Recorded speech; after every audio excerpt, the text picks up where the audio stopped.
read it and then thank you so much.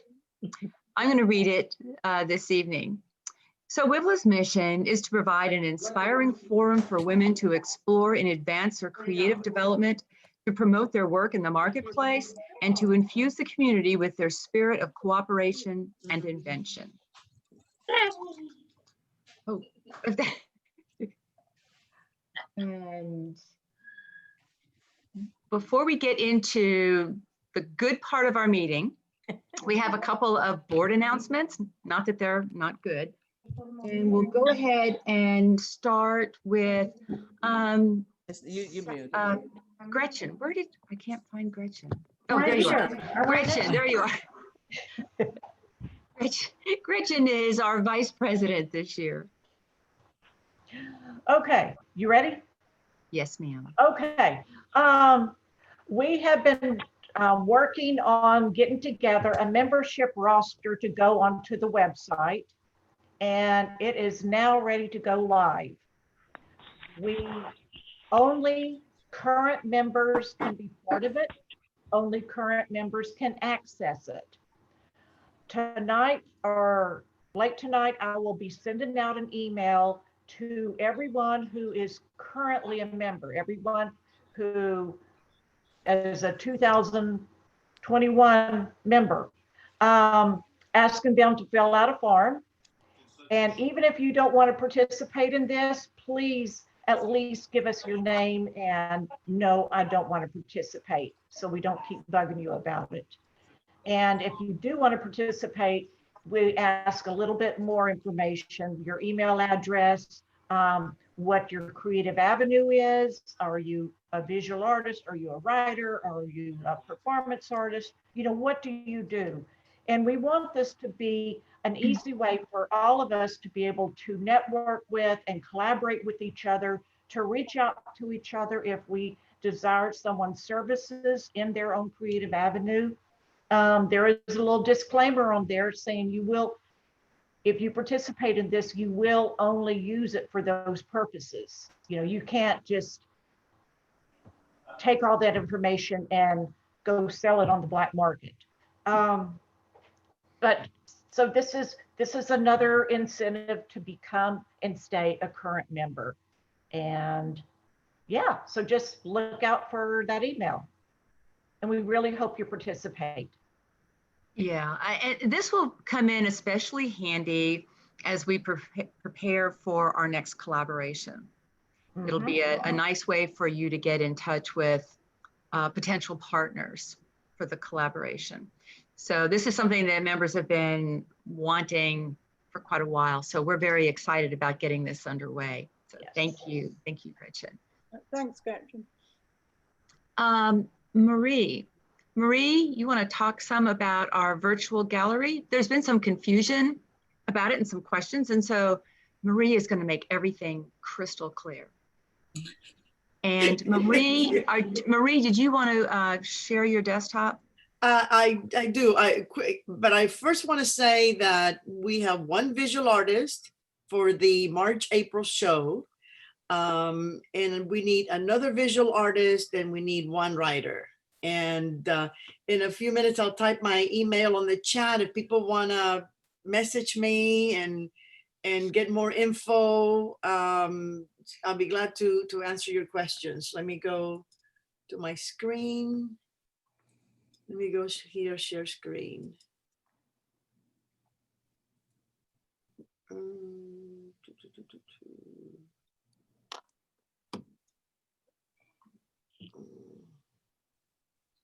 Let me see what's going on here.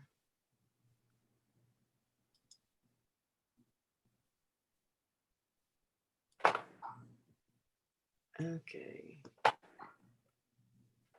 I don't know what this is doing, and it's asking me to go to my preferences. Can people see the screen? No. Nope. Ooh. I wanted to show you guys the current. Have you shared your desktop before? I have. I do all the time with all my Zoom calls. It's asking me to open my preferences. Don't know why. Well, it's interesting. My virtual background won't come up tonight. It says I don't have any, but it doesn't offer me a way to put them in either. Okay, so Okay, you want to go on to the next person while I work this this out? you are it before the program. If you want to try to let her be a co-host or something, maybe that'll help. She is the co-host. She is? She is a co-host. Okay. I just changed it, Marie, so that you should be able to share your screen. Can you- Okay, well, let's try that So again. what did you do? I just went to the security settings and said all share screen Okay. Okay, thank you. because I tested mine and it's letting me do it. Mine is still telling me to open system preferences. Do you want me to share the WiVLA virtual gallery? Yes, if you want, yes. I had it ready to go, but you have access to it. Yeah, you can share it. Yeah, I'm just pulling it up now. Not sure what's going on here. Yeah, our homepage has it. Yes, Kay? Or you just, I don't know who you're waving to. I'm waving at the new people coming into the meeting. I have to wave at everybody. It didn't look like waving exactly. Yeah. Yeah, we're trying. That's what.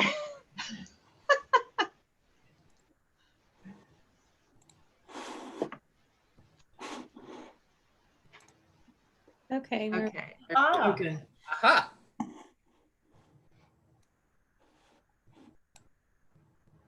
Can you still see it? Oh, yes. Yes, we can see it. Yeah, wonderful.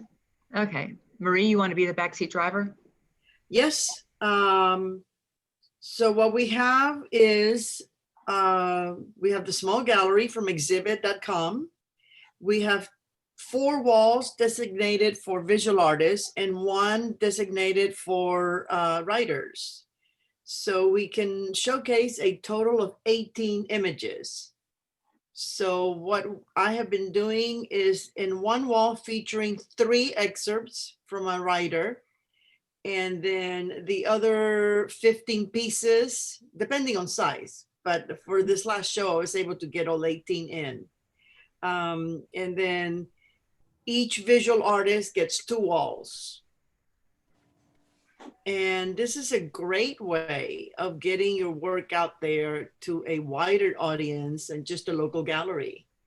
You can share the link with all your followers on your newsletter, on your social media. I mean, I think it's just a great way to, or it's a great perk for members.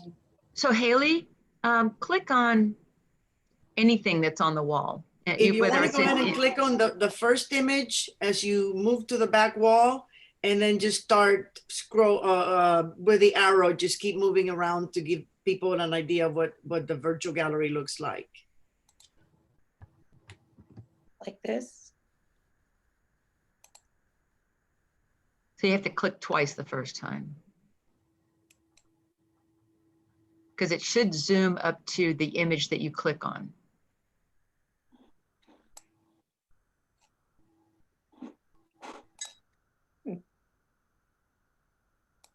Well, zoom being the operative word. Is the moon full? Well, and I have found that doing this through Zoom isn't always the greatest either. But yeah, so if you click on, so you've tried clicking on one of the images. Yes. Can you hear me? Yeah, now I can. Sorry. Yeah, I've clicked on it. It's not doing what it normally does.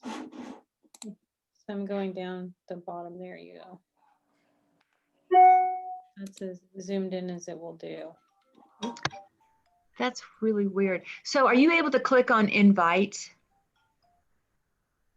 Where's invite?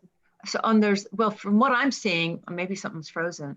What I'm seeing, it has hide menu, introduction, invite, and hide people and how to move on the left. Mhm. Oh, mine doesn't show that. So something has gotten frozen, it looks like. And Mm. so,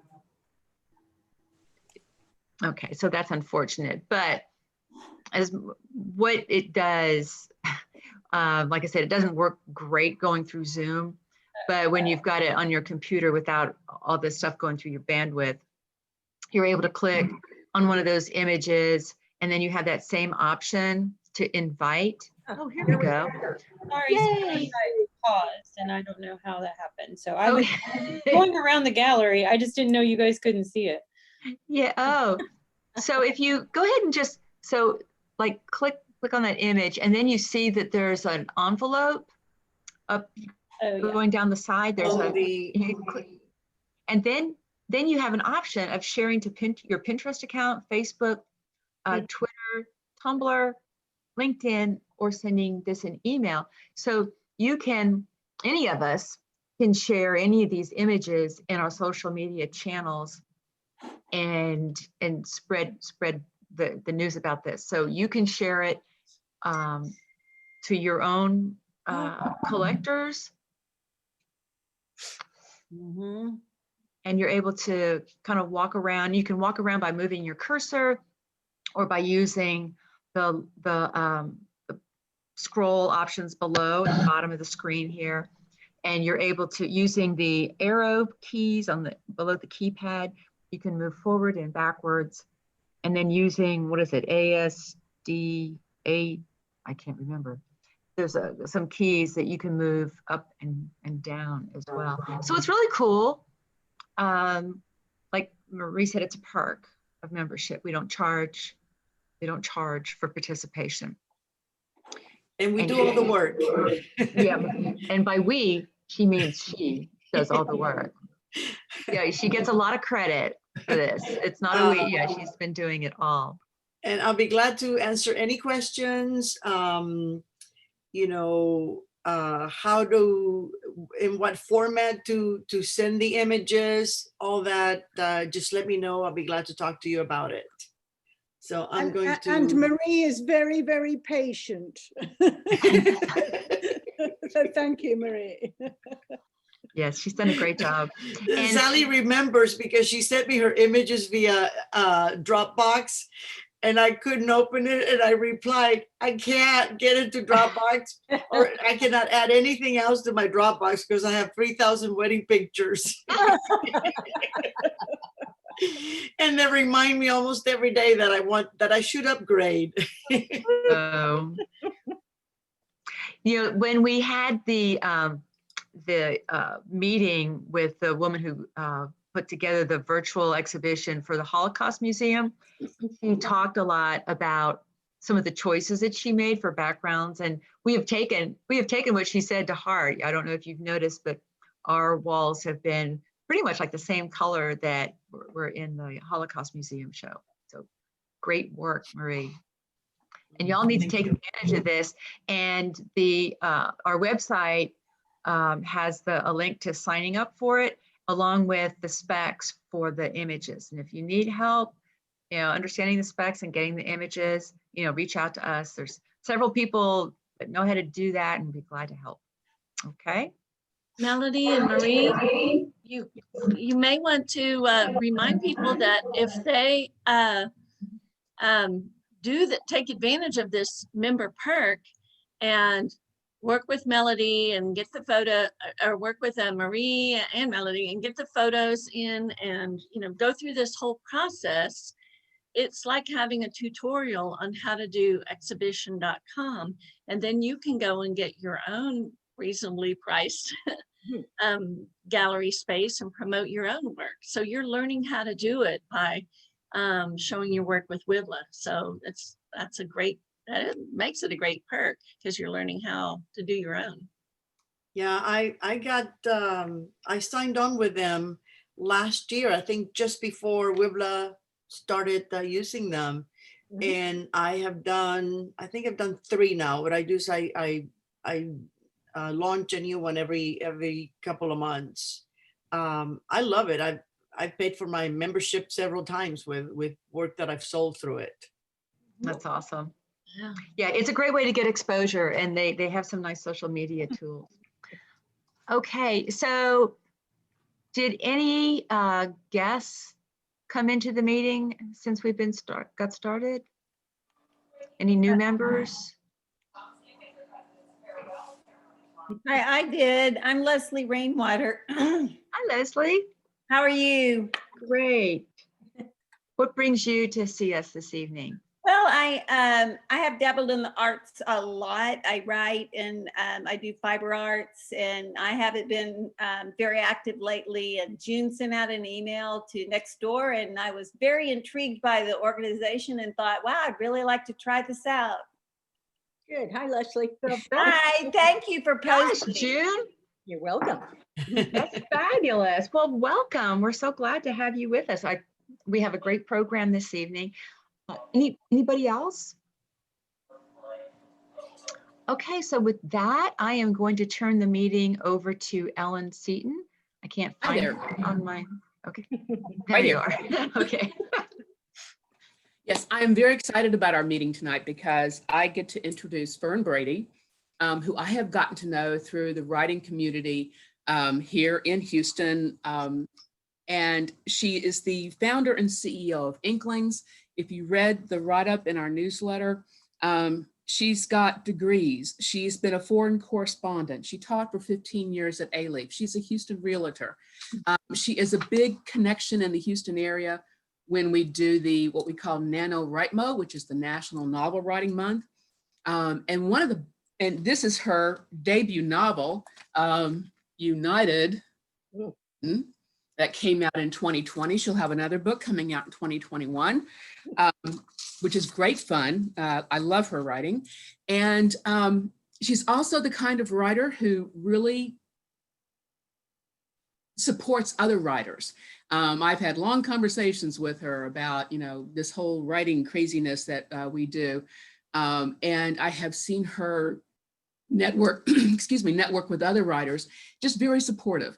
And so tonight she's going to tell us how to springboard into our creativity, which is always great fun, especially for the start of a new year with the writing and art projects we have going on. So Fern, I'm going to turn it over to you.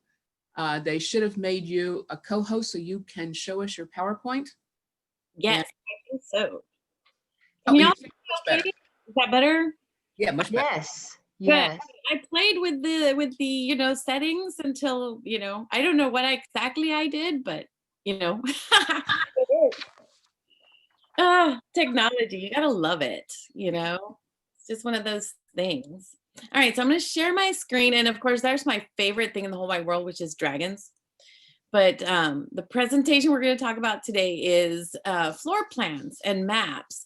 And when Ellen and your wonderful organization reached out to me about doing a session with you guys, I thought, we're starting off the year. This is January of 2021.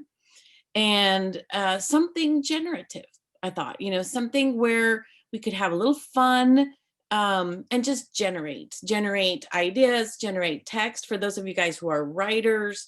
And floor plans and maps are one of my favorite things to just look at and draw because they can springboard to so many other things. And so we're going to be talking a little bit about that. And Ellen's already done a great job of introducing me. So that's just the slide that introduces me, but she's already done a fabulous job. So we're going to skip it. We're going to go right into the fun part. So talk about floor plans. We all have places in our lives that have been very important to us. We have our childhood homes, right? We have our schools, school buildings that have been places where we've enjoyed and sometimes suffered. It's not always enjoyable, but sometimes we suffer. So they're meaningful places in our world that that stick with us. And sometimes when we're trying to connect to a memory, when we're trying to connect to an emotion, to a moment in time, just looking at or drawing from memory even the floor plan of that location, the layout of that room. For example, your childhood room, your bedroom where you grew up in, where everything was and what you had on the walls. And those kinds of things, when you sit down and you start drawing it, when you start laying it out and thinking, all of a sudden, you have a lot of memories that spring up, emotions that spring up. And so this can be a really great place to go when you're looking for inspiration for another piece, maybe a piece of art, or maybe a piece of writing. And then again, also you have floor plans of places you visited. I don't know how many of you guys do this, but I have like a box of floor plans for everywhere that I go. When I visit a zoo, when you get into the zoo, they give you the little floor plan of, where all the different exhibits are. When I go to a museum, the museums here in Houston, we have their floor plans. I've been to the Louvre. I have the floor plans of the Louvre in like multiple languages, just because I thought it would be fun to collect them. And, I have floor plans of places you go, and just collecting these. And then, suddenly you're wondering what to do next with your art, and you're not sure. You can pull up one of these floor plans, and sometimes I just look in my box and think, okay, where have I been? What strikes me as interesting? And I'll pull it up and I'll look at the floor plan, and just remembering that I was there, remembering that moment of being there and picking up that floor plan and going through the different rooms of the museum or the different exhibits. I remember things. The other day I remembered when I was a child, at the Gladys Porter Zoo in Brownsville, Texas. I still have that really old floor plan, and I remember the polar bear exhibit. And I remember the one day that I was there and the polar bears were swimming, because they don't usually I don't remember them getting into the water very often, but that day they were swimming and they were splashing about. And that just sparked that memory. And I just started writing about polar bears, and how they had to cool off because they were in Texas. And, and they had to get into that water because poor darlings, it was the only way to cool off. And so it was a cute little piece of writing. I don't know that it'll ever be anything more than just that, but, it was just that moment of remembering. So floor plans can be a really great way to springboard. And then, kind of hand in hand with floor plans, you've got maps, right? And maps are a bit interesting because, they show you like the roadways of the places where you've been. You can have maps of your hometown. And it's interesting, having grown up, for example, in Brownsville, looking at it now, when I went back a couple summers ago, when we could still travel and people, it has changed so much. Streets that I remember being rural and having a lot of cows have suddenly become homes or businesses. And, so the map has certainly changed, and so just going down those streets made me remember, just the different things that I remember living right in front of a farm with cows. And then, now that old house is in front of a shopping center. So it's interesting to look at maps and see how places have changed, and so everywhere that I go on a road trip, try to collect maps just to have them and open them up and look at, what it was like in that moment, because they do evolve, places evolve. And of course, maps of the theme parks and the zoos and all those maps. And because I do write science fiction and fantasy, that is my genre of choice. I have maps that I have drawn of planets, of whole make-believe planets that my world has like 51 planets in it. So that's just a lot of planets. And then I had to decide, there's multiple galaxies. They're spread out on multiple galaxies. So then I had to go on NASA And I went on NASA and looked at the different galaxies and picked the ones that were kind of near each other. And I was like, okay, these are going to be my galaxies.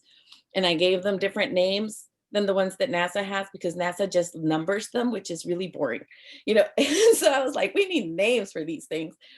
And I started deciding which planets are where, because of course, as my people begin to travel across different planets, I need to make sure that I measure in my universe to make sure that the time it takes them to go from one planet to another is about the same as they should be, right? It's consistent. Because this is the kind of way I like to procrastinate instead of actually writing. But, you know, drawing these beautiful galaxies was just so much fun. And I hung out with my boyfriend at the end of the day, and he was telling me all about his work and all the things that he'd done and files he'd sorted and, you know, cases, blah, blah. And he's like, what did you do today? I was like, well, I worked on my galaxies and I drew my galaxies. And he's like, oh, it must be so nice to be you. I was like, don't be a hater. Don't be a hater.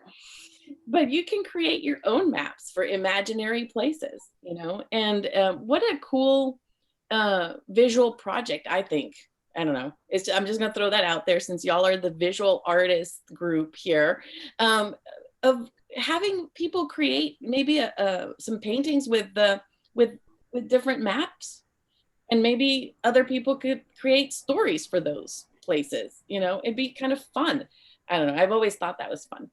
My favorite thing to do with my students, when we were talking about geographic features, was to give them some modeling clay and have them like physically mold the planet that they were creating, and where the desert was, and, you know, mold like mountains and rivers and stuff, and then describe it. And so it was a really fun activity, and it got them to be tactile learners for the different features of our planet.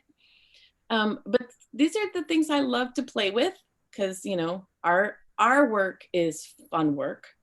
And so maps and floor plans, these are just great places to springboard for generating. So since we are artists, I thought, you know, I would love to do something hands-on, because I don't want to just talk at you.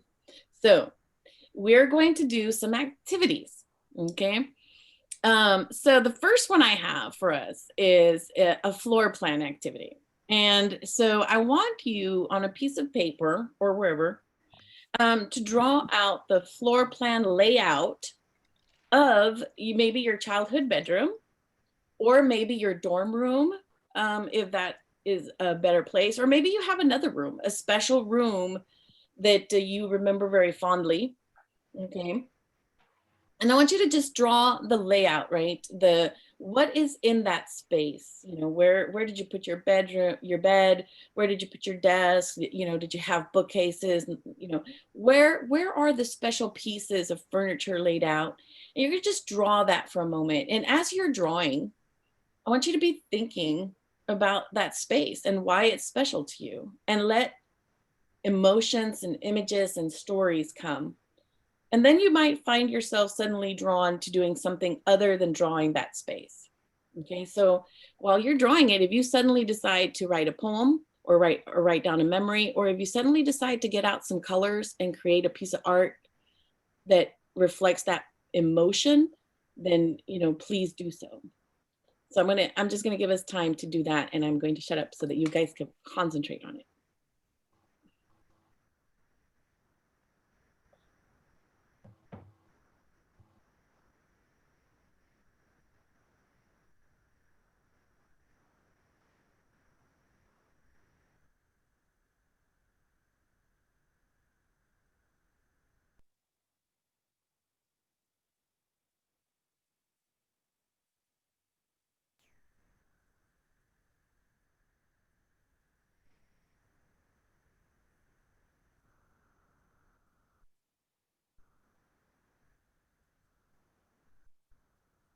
So while we're drawing, Fern, I have a question. Yeah.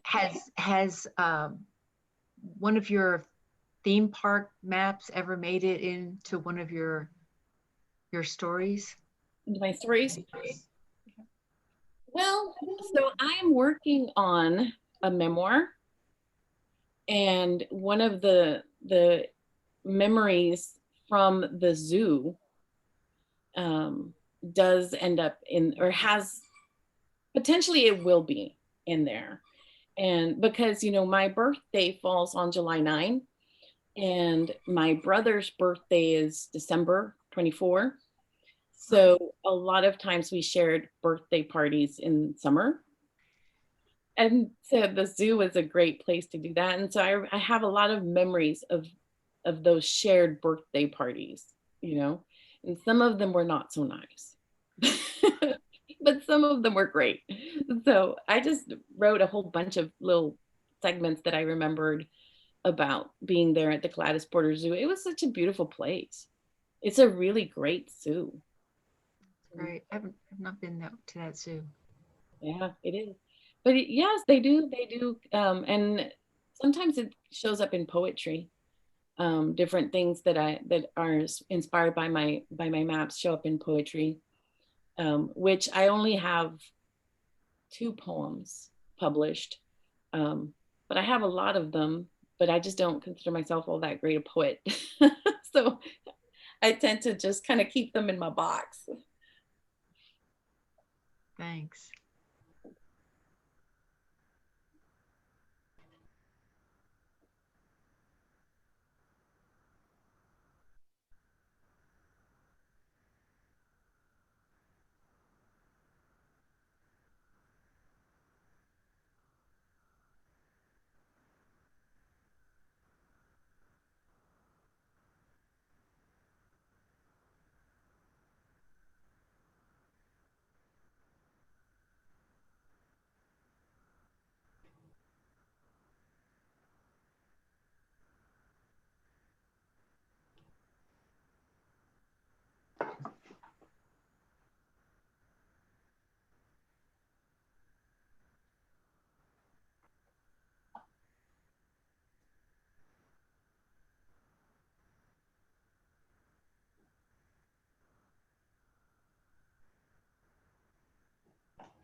So did any of you guys, as you were doing this and you're working on this, has it sprung any ideas to your mind, or maybe you switched completely over and started doing a completely different project instead of just drawing that room? Anybody want to share a little bit of what you might have done with this creatively? Gretchen? Well, I was drawing the kitchen in a house that I lived in down in Corpus. I lived there from the middle of the 4th grade to the middle of the 8th grade. And then I just started thinking about all the trees in the yard and everything I did there. So I just wrote a little thing that might end up being something.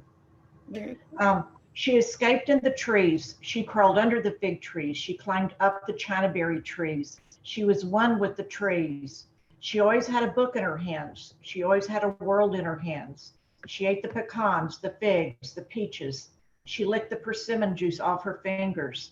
She was the princess, the explorer, the captain in her worlds. She still lives there. I love it. That's so cool. Mercy. Yes, very nice.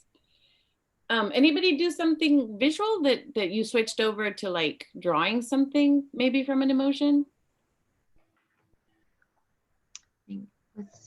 A lot of times these are really for memories, right? And then it sparks a lot of writing. But sometimes it happens, you know, that you get an emotion and you just kind of feel like to paint something. But that is awesome, Gretchen. Thank you for sharing. All right, so I'm going to switch over to the next exercise, little activity. I mean, you can always just go back to one if something that we're doing really sparks something, and you can always just stay on that one, you know, or you can try a different one. So I'm going to do a map one this time. And we're going to look at road maps. road trips, right? That we've gone visit, cities that we've visited. And, you know, the wonderful thing is we now have Google. And so we can go into Google and, you know, find the city that we visited, and we can like spread out and look at it, right? And we don't have to have actually gotten the map from it. But you can just go into Google and, you know, find a city, find a place that you visited, a trip that you took, and just go into the city and see the map and let your mind wander to where you were there, and see if you have a memory that pops up, or maybe an emotion, or maybe as you remember seeing something and you feel like sketching it, you know, from that city, from that place. So we're going to use our Google Maps for this. So you can look at your phone or on the computer if you want to just downsize this screen and pull up your maps. But find a city, one city that is a place you visited, and then just go into the maps and expand the maps and see, as you're looking at the streets, maybe you remember the location of where your hotel was. Maybe you remember seeing a special statue or a fountain, or, you know, a special place that you enjoyed. And then let's just let our mind go somewhere that we visited and remember something and inspire something.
Hey, Fern, Yes. this is Lee. On my phone, when I put in a particular place in a city, it lets me do Google Maps lets me do a 360-degree view. And that would be a great kind of prompt to be able to write what you see going clockwise or counterclockwise around. Yeah. It's like you're standing in one spot and you can just go in a circle. Just turn it around. Yeah. That's cool. That's a great idea. Because that's even more, that's like not just even the roads, but that's like embedded in the place. You're like, and that's the beauty of today's technology. I was in awe of y'all's gallery. I think that's just awesome. I mean, I felt like I was in a museum, you know, and taking a little tour. I love it. And that is a really, and it also helps you to see the place again because you're there. Yeah. Oh yeah. And I've used that like sometimes with my for my real estate biz, because you can drop the little pin guy and see the house and stuff. Yeah. Okay. Hey, are you waving or raising your hand? I guess I can unmute myself. Haley, that's okay. I think I didn't really even have to, the master of the house has returned and the dog is happy. Um, I, I'm just very intrigued with how my mind has gone off on this. I really didn't even have to click on anything. Just the idea of thinking about a city that I like and then thinking about going back there. It brought up all kinds of ideas. I've got ideas from my schooling. Honey, you're gonna have to take her out. You know, and ideas from my youth. So this is very intriguing to me, that how much it just kind of blossomed just with the idea. Yeah, it activated your memory. That's a good word. Thank you. And I'm June. Hi, June. I did a lot of traveling when I was just out of college. I played and sang in piano bars and lounges across the country. And it's interesting to me because the maps, I always felt like an adventurer as I drove the highways, and I knew where I was going, and I had my car all loaded up with all the stuff and the speakers. But it's interesting to me because sometimes I dream, and when I dream, it's like I'm landing on an actual map. And then the dream takes off into some event or whatever, but I've done that often. And then also your mind and your dream can alter the place, because then you start amalgamating places. Oh yeah. In my dreams, it's interesting because I will dream that I woke up in my own house, but then all of a sudden it's not really the same house where I'm at right now. It's like, I'm suddenly crossing the threshold into a room that was in another house some time ago, or Yes. It's really interesting the way dreams work. I want to share a project I did. I've lived in different places and I've saved all the maps because I love maps, and I cut them up and I joined them together to make an imaginary. I joined all the roads and drew in roads, and I made a long frieze of them, and it went down one side and back the other, and I called it the Roads to Nowhere.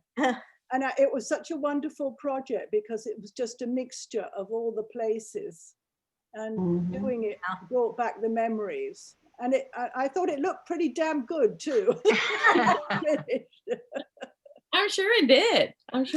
That would be such a cool, almost like a puzzle. Yeah. These roads and sort of, connect some of them to each other so that it continues into another city's roads. Yeah, entirely different places on different continents all over the world. They were all joined up, by the roads. It was really fun to do, and I want to do more of that. Yeah, making connections. Yes, and that's the whole thing with maps and floor plans and things, is that they springboard a thought, an emotion, a memory, and all of a sudden you can have a whole idea for a project. For painting something or writing a poem or a small writing piece. I know that for one of my favorite cities that I visited a long time ago was Moscow. And in the latest book that I'm working on, that Ellen's heard pieces of, I used Moscow as the setting of like where the president guy lives and the whole drama. And I pulled up the little, map and figured out, okay, so the Kremlin's here, so that's where I'm going to put the palace, right? and all the pieces, and start to think, okay, well, if they went down this road, they would get to a section of the city that's more like the regular people and what that looked like. And I remember the distinctiveness of the tourist Moscow versus the everyday citizen Moscow, and I tried to bring that into that piece because it's such it's very interesting, the side of the cities that we don't get to see sometimes as tourists. is very interesting. And what you discover when you venture there. Of course, you have to be careful because it could be dangerous venturing those places. But you know, it's very fun. It's very fun. And I have. Fern, Yes. this is Lee. There's a book that I have that's a book of maps that writers have created. And it's all famous and not so famous writers who have created a map of the place where their story takes place. And it's like which came first and what did they decide to include. And so it's a really interesting backstory on how these, everyone from, I don't know who, but if I get a chance, I'll run and grab, so I get the title, go down and grab it. But it's just fascinating. It's like which came first, and these things are created together. And one of the big points is the map is not supposed to show you everything. It just shows you what's important to the story, what's important to the person who made the map. You know, you're not going to clutter it with every single thing. So maps are just so subjective that way.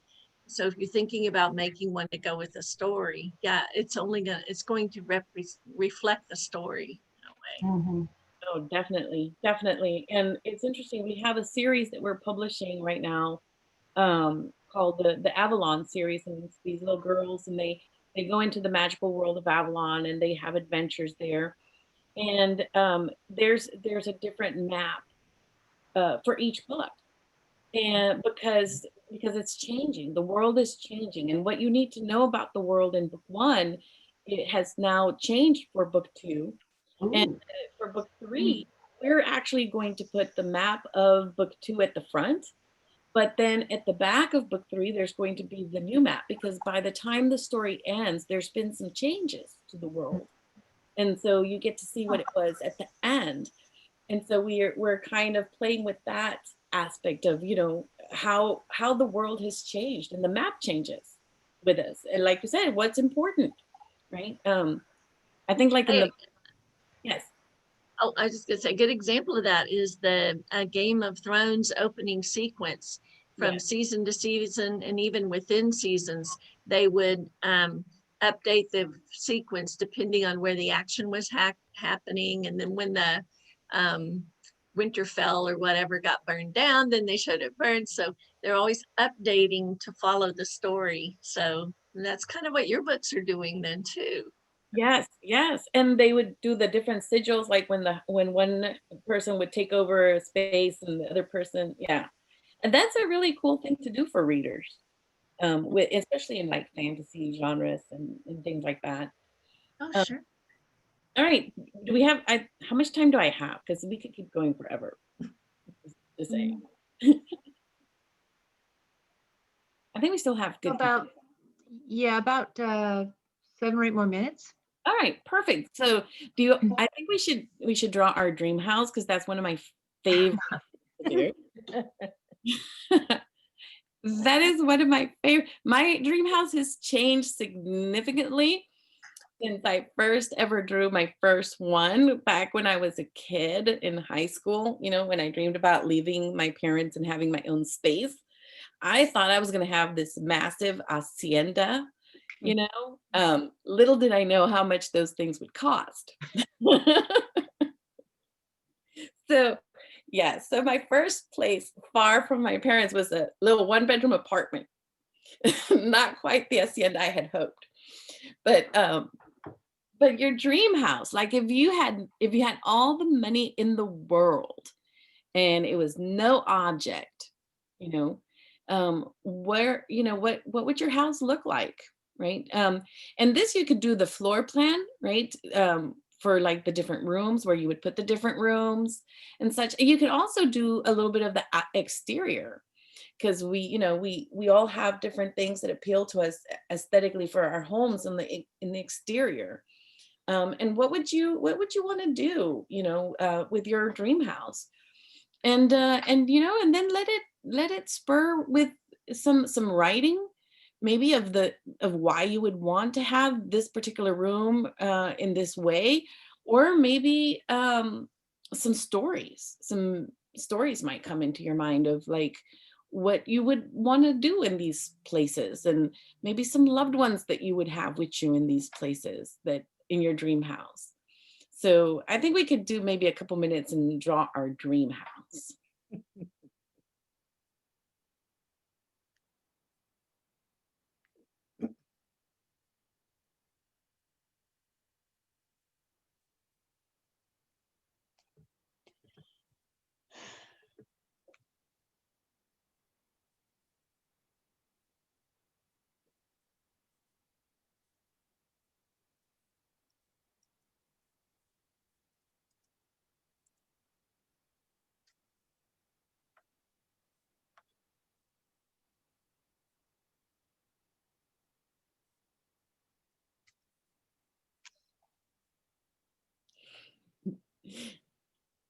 June, you bought your dream house? It's perfect. We remodeled a really wonderful house, and yes, it's just doesn't need anything. She does have a fabulous house. This is true. I agree. And here's that book. Oh, It's Maps of the Imagination. The writer is cartographer, huh. and the author is Turchi. This is one you can lay in bed and you can read about it and all. And then this is the big non-laying in bed book that's got all of maps from everything from, you know, Tolkien's maps to everybody. And then Philip Pullman wrote the introduction, so you get a kick out of that. So yeah, it's a beautiful book. So these are both, you know, I love it when I see writers who've created their whole world like that. Even like Thomas Hardy's books used to have maps in the front, you know. Oh, yeah. And that's another thing, you know, it's not really genre specific necessarily, because you know, if you're writing a mystery book, you can definitely have some maps and floor plans for your mystery book. Because you've got some places that characters are going to be, and visualizing those spaces would be great for your readers. And historic fiction is another one that definitely can use some wonderful maps, because, you know, having a map of the spaces and the places in the world the way they were back then, you know, when the setting of the story is a great tool for your readers. Being able to see those maps of that time when the historic fiction is taking place. Yeah. And like, we have one book that's coming out in November. It's going to be a historic romance novel by Mac Little, and you know, there's pirates, and it happens in the Caribbean during the time of like the slave trade and the pirates, and she has a really great map that she found, and we're trying to figure out copyright, you know, to be able to use it, because it's a wonderful map of where the escaped slaves, the Maroons, had established a whole culture of a government of themselves. You know, they just I guess you could say like towns and villages of them, you know, and they on this, and there's very few people that really write about that, you know, of how they lived in those spaces and traded with the buccaneers and the pirates, and how they made a go of it, having escaped, and the Caribbean slave trade. So it's a really cool, and interestingly within that, the indentured servitude element of it, because so many people don't realize how many people came as indentured servants, and then they never were able to get out of that contract. You know, in the book, she does a great job of having these poor two young French gentlemen, and they're running away from they were accused of a crime, and that they didn't commit, and they're running away, and they indenture themselves to a ship, and they think originally it's going to be only 3 years. Little do they know that, you know, as things happen, their contract gets extended, and it gets sold, and, you know, and they're not sure when they're going to get out of that. So, and the maps for these are really good.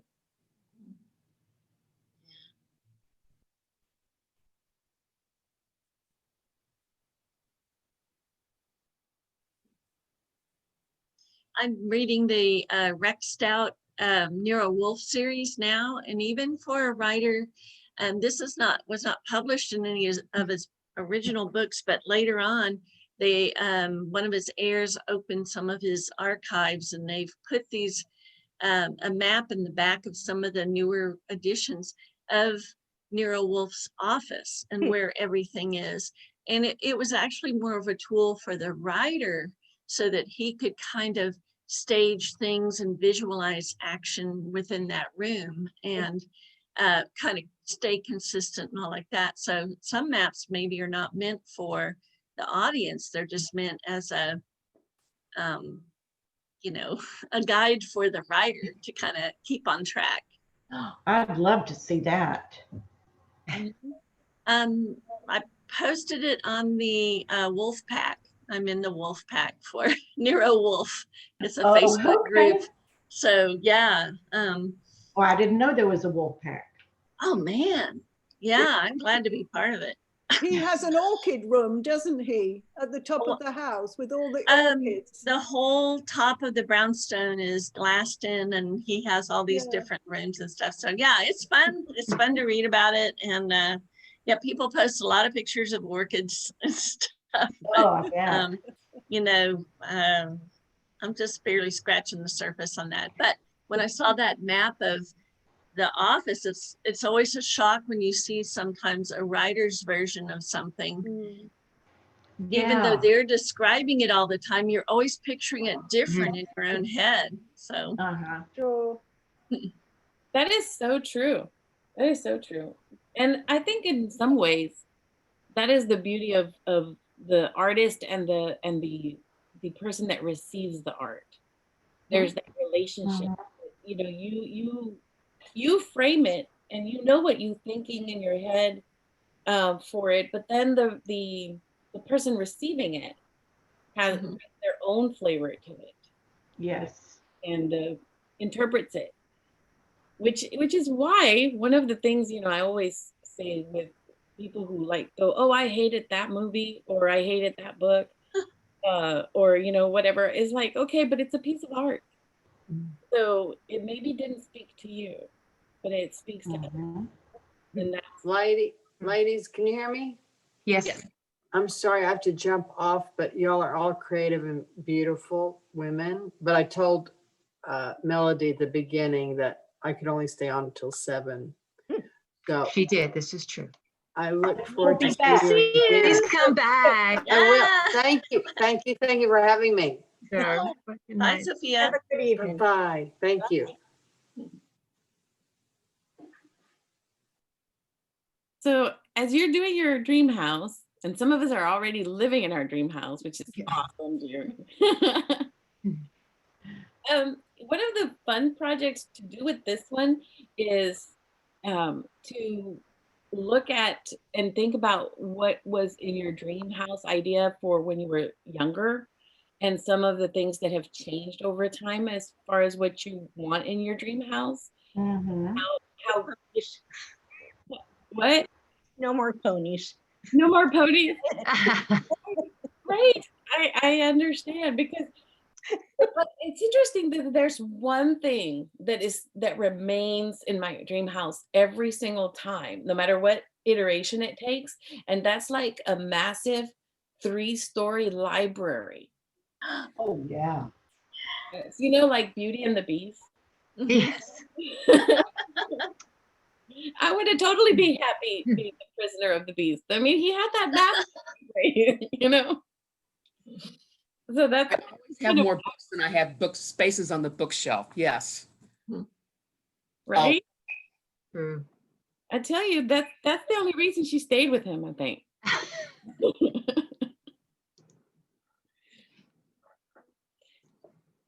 Fern, do you My ever dream house always translate? used to include a river nearby or a sloping lawn down to a river. But with, you know, all the floods, no more. That's crossed off my list now. No lakes, rivers, or seas in nearby. Yeah. Nothing that could flood. Yeah.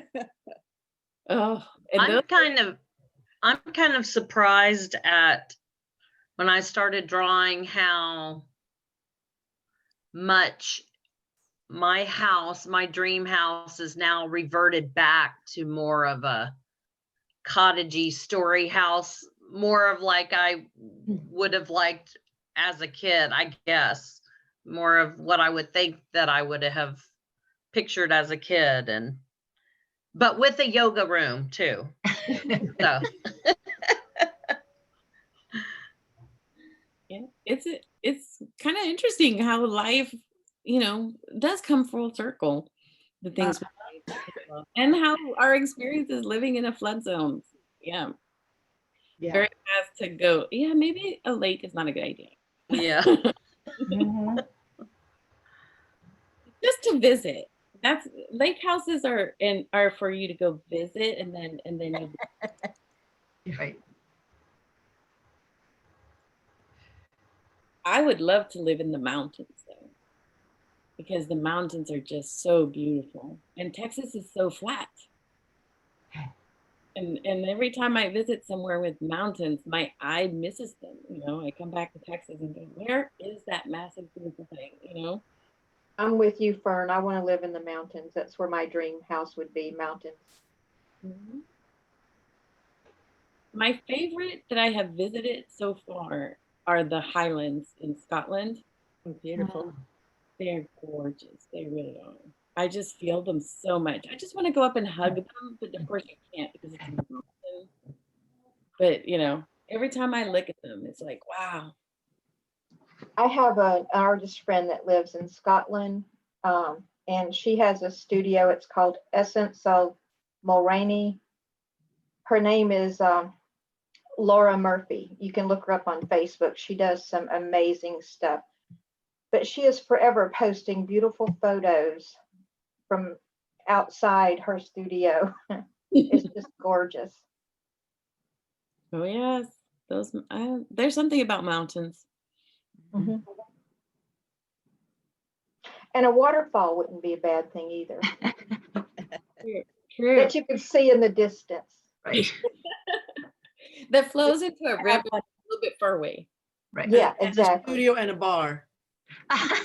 Well, of course, a studio. I mean, come on. Yeah. And definitely a bar. And Okay, and a bar. in the microwave. So does anybody want to just do a quick share of their dream house? Anybody, or a room in their dream house? So June, you got some pictures of your house? Let's look over my shoulder here. This is my studio. Mm-hmm. I see some snaps, yes. I want to know what Zita's been painting all this time. I know. Yeah, over there. Yep. You're on mute, sweetie. Still on Wrong mute. side. You're still on mute, but it just Turn it around, Zita. Turn it. okay. So maybe not.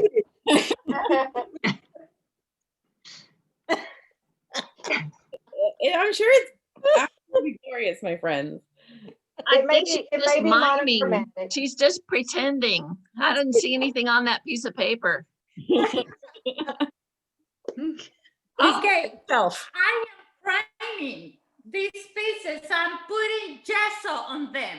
Okay. Oh, So sure you are. Sure you are. That I cut out earlier and I couldn't stop priming. This is my project for today. Tomorrow I'll do maps. Okay. There you go.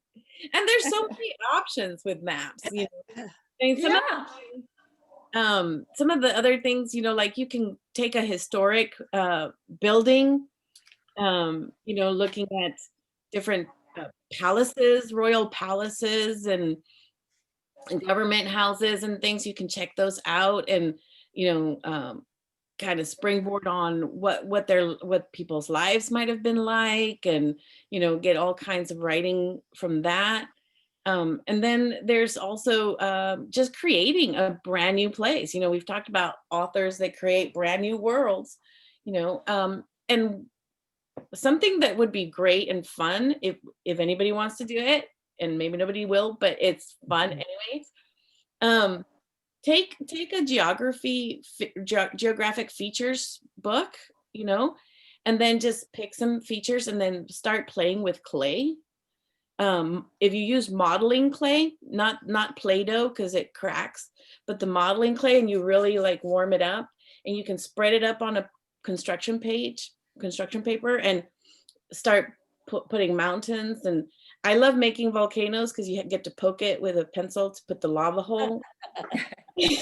And different shades for like the desert, and making dunes and things. I mean, it's so much fun to just make up a random world or a deserted island. I think now stories where you find a deserted island that nobody's ever known exists is sort of like no longer realistic, because like we actually have a whole map of the entire globe. So I don't think we've missed any sudden islands. But back in the day, those stories where you had a shipwreck and they ended up on a deserted island, those were fun to play with. And you can't run away anymore, man. Back in the old days, you could change your whole life, brand new identity and start all over. Nowadays, Google is watching and Big Brother is watching. Yeah. So one of my favorite maps is from a 1920s geography book, and I used it a lot in my book binding. I'll make a color as a free reproduction of it, but it's Antarctica, and it's just, the colors are beautiful. It's just a straight on view with the lines going out from the center. But the most wonderful thing I always point out to people on it is, I said, you'll see something on here you won't see on any map ever again, ever since. And it has two areas where it says unexplored region, unexplored region. And there's nowhere unexplored anymore. And that just seems so mysterious and romantic. And it's like, they don't know, they just put unexplored. So well, now we know too space. much. We just have to move off world. Yeah, we have space. that's why we have SpaceX. That's right. Stuff in the Amazon that hasn't been mapped out, and I think in Mexico too. That would be nice. Yeah. And where else? The ocean. Yeah. Oh, the ocean is my thing. Mhm. I want to live by the ocean. Yeah. And there's places in the ocean that haven't been mapped. They're just getting going. And there's no light that can go in, and yeah, who knows what's under there? Godzilla. No. Funny little white looking things. Yeah. Aquaman is under there. Let's go. Kaiju. Yeah. Hey, new Aquaman doesn't do it, man. He's supposed to be blonde and be, really buff. I don't like the new Aquaman, if you watch The Boys. No, not that one. Not that one. The other one, the movie Aquaman. Jason Momoa. Yes, ma'am. Mm-hmm. Yes, Mhm. there is. He is Aquaman. I tell you, God makes some beautiful things. He's one of God's masterpieces right there.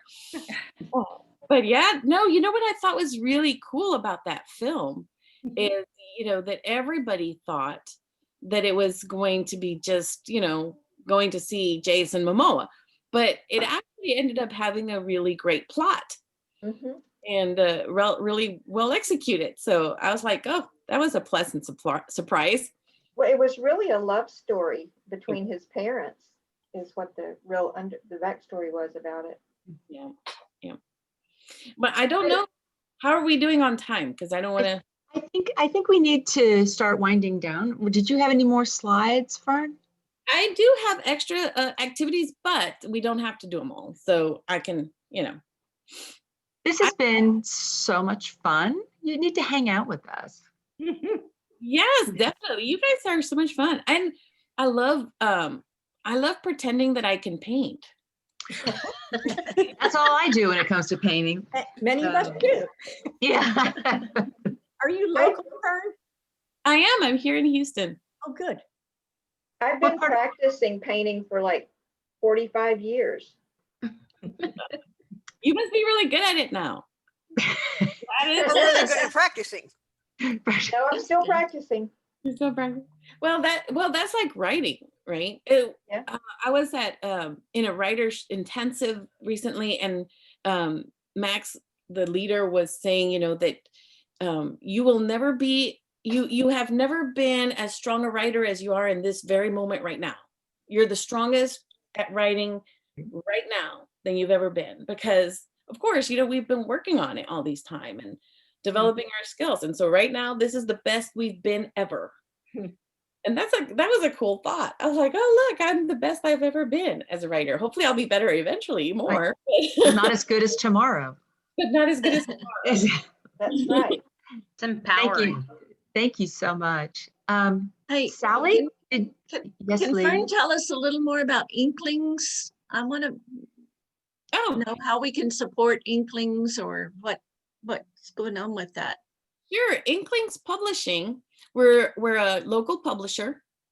We are a traditional publisher, so we basically fund the books, and we don't charge authors anything because we don't, believe in that.